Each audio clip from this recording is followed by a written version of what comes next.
Okay, so as Shavuot approaches, we get ready by counting Sfirat HaOmer, of course, and also by learning the stories connected with Shavuot, one of which would be the story of Ruth, but also about David HaMelech. From Ruth comes David HaMelech. He's her great-grandson. But the birthday and the yahrzeit of David HaMelech, the Yom Hilula, is on Shavuot. And when we look at David HaMelech and his family, from David HaMelech comes Mashiach. He is the founder, the father of the Davidic dynasty, the family of Mashiach. When we look at the birth of Mashiach's family, we find something very alarming. Every few years, there is some sort of scandal of a very strange marriage. Whether we look at Lot and his daughters, or Yehuda and his daughter-in-law, or the marriage of Yishai when he gets remarried to his wife, or even David and Bathsheba. Very strange weddings, very strange marriages. We'll go through all the stories, Be'ezat Hashem. But the question is why? Why is Mashiach's birth so fraught with scandal, with like strange marriages? Imagine Lot's daughters marry their own father. That's so not allowed. Imagine Yehuda marries his own daughter-in-law. And again, we'll go through all the stories with many details.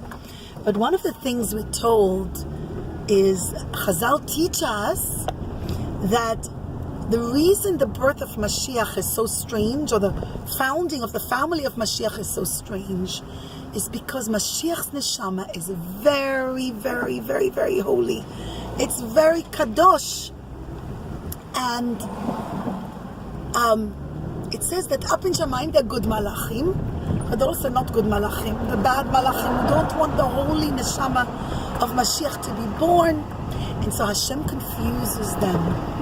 Hashem does that every time the neshama of Mashiach has to be born, or an ancestor, meaning a great-great-grandfather to Mashiach needs to be born, someone who will be part of the messianic family, Hashem does it that very often the birth is in a very strange way, so that to confuse the not good malach will try to stop him from being birthed, because they'll say, what?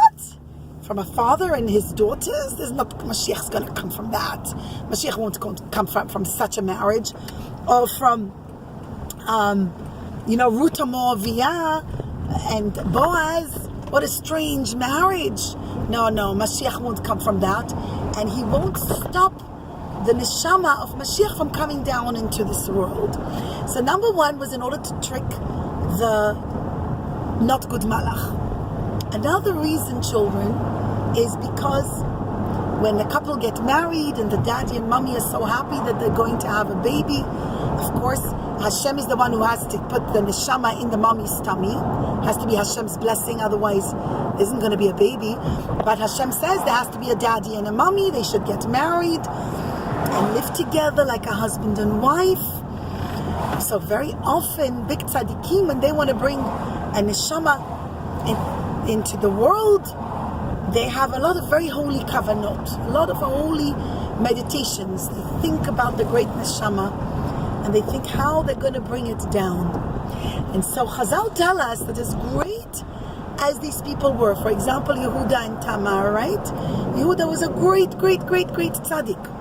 But as great as he was, he's a human being, he's limited. His greatness isn't forever. The only one whose greatness is forever is Hashem. The only one who's infinite, who's got infinite greatness, is Hashem. So when Hashem made Yehuda get all confused and married Tamar, which again I'll tell you the story, Be'ezat Hashem will go through all the stories, Hashem confused him so that he shouldn't realize he's bringing down the neshama of Mashiach. So it shouldn't be his own limited kavanot, meaning as great as he is, he's only so great and not any more than that. But Hashem is forever great. Hashem is what we call infinitely great. So Hashem said this way he won't limit it with his own kavanot, and I'll be able to bring the neshama of Mashiach with Hashem's kavanot being infinite. So he shouldn't realize that through this marriage, Yehuda didn't realize through this marriage he's bringing the neshama of Mashiach into the world, or the family of Mashiach he's giving birth to. And lastly, we're told that when Mashiach finally comes, every person will say, oh no, I'm not so great. How will I stand in front of Mashiach? I did this wrong, I did that wrong. I tried to do right, but maybe I made mistakes in my life. And maybe people will be too embarrassed to walk up to Mashiach and say, hello Mashiach, my name is, whatever your name is. I'm part of the Jewish people, or I'm just a human being. Jews, non-Jews, everyone's going to come and greet Mashiach. And Hashem didn't want that people should be so overwhelmed by Mashiach's greatness and say, wow, he's so great. There's no way I can come and relate to him. There's no way that I can say hello to him. There's no way that he'll ever like me or whatever. And so Hashem shows, look, even the birth of Mashiach had its own strange marriages, so that Mashiach also will be able to relate to people who made mistakes. He won't be haughty. He won't be very, very proud and think, oh, I'm greater than everybody else. Mashiach's going to be humble. He's going to be humble because he's going to be a great person like Moshe Rabbeinu. Mashiach has the neshama of Moshe Rabbeinu, but on a different level also, so that he should be able to relate to everyone.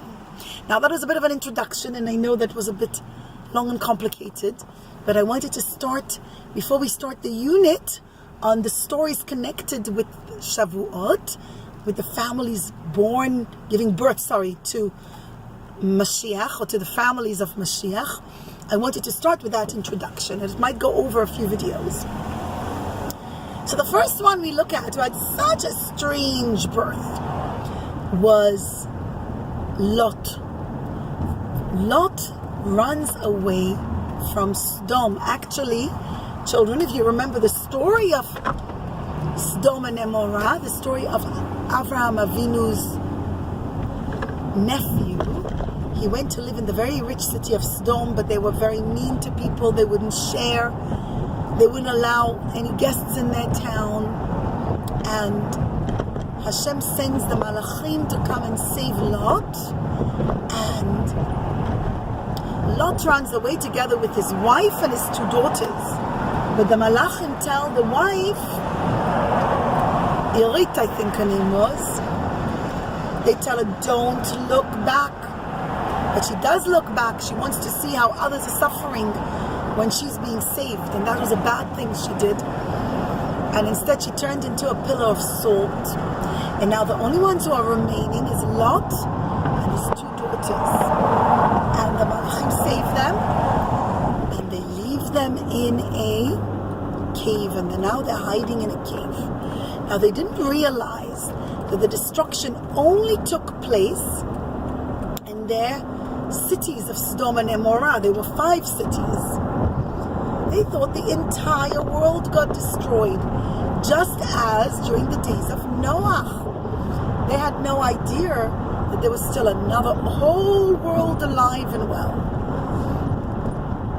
And when they arrive in the cave, we're told Hashem specifically prepared over there like bottles of wine.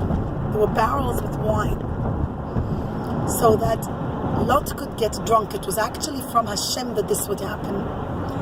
And Lot's daughters talk to each other. The older daughter says, listen, there's nobody alive, only us 3, our daddy and us 2. They didn't realize that there's lots of other people alive. They thought everybody died. And they said, who are we going to marry? And if we don't get married, how are we going to have babies? And if we don't get babies, how will the world continue to exist? There won't be human beings anymore. We'll get old, and then we'll all pass away, the 3 of us. And then there won't be any more human people alive. And they said, Hashem made it. That yes, Hashem puts the neshama of the baby into the mommy's stomach to have a baby. But Hashem says there has to be a daddy and a mommy. That's why Chatan and Kala get married. And they said, there's no Chatan for us to marry. There's no boy for us to marry. The only man is our own daddy. So they said, let's get him drunk. And then when he's drunk, we'll make like a wedding. And then, like the wedding, and then Hashem will put a baby in our tummy. Which is what they did to children. They, each one of them, one got her father drunk the first night and she made like a wedding. And then the next one also got her father drunk the next night and also made like a wedding. They both married their daddy, kind of. And they both had a baby. And the older daughter, she names her son Moav. Moav means from my daddy. Me means from, and Av means daddy. And this girl, Lot's daughter, says, so people will know that the real daddy of this baby is my father, that it's my father I married. Now, it was very shameful, children. A girl must not marry her father. A girl has to marry another boy. She can't marry her father. She can't marry her brother, right? We marry other people. And it was not a good thing they did in a way, although we're told Hashem made it happen, because the neshama of Mashiach, as I told you before, was so high, and Mashiach would come from Moav, one of the nations Mashiach comes from, which we're going to see later with the story of Ruth, is the family of Moav. And the reason this girl named him Moav, which is actually quite shameful, like she could have named him another name. The other daughter, she named her baby Ammon. She didn't say Av Ammon, meaning there'll be a lot of nations, many nations will come from my son. But the first daughter names him Moav because she wanted to make a statement. She said, if ever in the future somebody gets up and says, you don't need a daddy to have a baby, you don't need a boy, there can be just a girl and Hashem, and that's how a baby can be born. She says, no, I don't want anyone to ever believe that. Hashem made the world in its natural way, and whilst Hashem does make miracles, Hashem doesn't want such miracles. Then people are going to start saying that if someone will trick somebody and say, oh, there was just a girl and she never got married to anyone and Hashem was her husband, so to speak, and that's how she had a baby, they might think that that baby is a God himself. And she wanted to make a very powerful statement. She wanted that nobody ever in history will make a mistake. Everybody should always know that there was a daddy, there was a man who was a daddy, even though it was her own daddy, her own father. She marries Lot. So sorry, children, I know it's a bit of a complicated story, but it's a very important lesson in Judaism that teaches us, kids, that the daughter of Lot names him Moav, from my father. So for all times, people should realize that every baby that is born from a daddy and a mommy, and of course Hashem, who puts the neshama in the mommy's tummy, but that you need all three. You need a daddy, a mommy, and Hashem to make it happen, to make a baby come into the world. And so because she did that, children, because she wanted to make a very powerful statement that nobody should ever turn around and say that any human being is God. The only God that there is Hashem himself. Hashem is God, nobody else. The great tzaddikim who we love, right? Big tzaddikim, like Moshe Rabbeinu, like David HaMelech, in more recent years, like the Chafetz Chaim, like the Lubavitcher Rebbe. They're all big tzaddikim, right? But they're not Hashem. We can never ever point to a human being and say he is Hashem. We're all children of Hashem, and Hashem loves all of us. But there's only one Hashem, right? We always sing, Hashem is here, Hashem is there, Hashem is truly everywhere, right? And only one Hashem. Nobody can ever say that any human being is the son of God. We're all sons of God. We're all humanity. all people are Hashem's children, and all the Jewish people are Hashem's children, right? We say, Avinu Malkeinu, our Father, our King. We turn to Hashem as our Father. But we're very careful in Judaism to never point to a human being and say that he is God, that he is Hashem. Only Hashem is Hashem. And that's what Lot's daughter was trying to do when she named her son Moav, even though the marriage to her father was not really halachically allowed. You can't marry your own father.